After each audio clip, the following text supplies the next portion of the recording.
ओडिशा सरकार एबे गोटे टीचर्स मानकर एबिलिटी टेस्ट करवा लगी जाऊछन teaching ability test teachers ability test कई सरकार के लागू छे जे इजन दरमा देकरी एते सब टीचर रखी छु इमानकर आउ ability nano teaching ability nano बोली कई समस्ते तो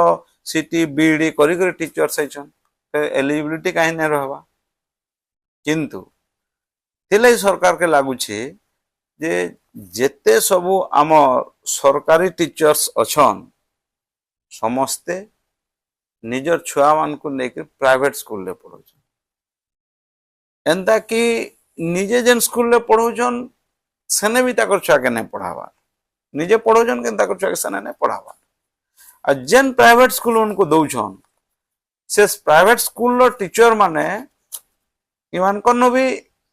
कम पढ़ा लिखा थे पढ़ा लिखा बेसी थे कि ऑन ट्रेंड सब गुड़ा सीटी बीडी से नहीं करी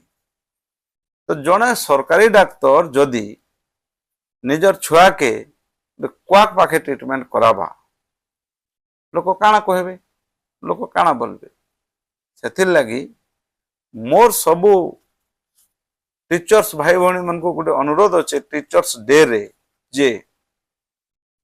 सरकार कर इ टेस्ट दे करी 100% पास है करी देखे दियो जे आमर भी एलिजिबिलिटी अच्छे और सरकार आउ कहारी टेस्ट नबार लगी एलिजिबिलिटी टेस्ट नबार लगी आउ चिंता भी नहीं करबे अरे भाई सीता के भी अग्नि परीक्षा दबार लगी पड़ी थिला आमे विरोध कहीं करमा आमे टेस्ट देकरी देखे दमा हला।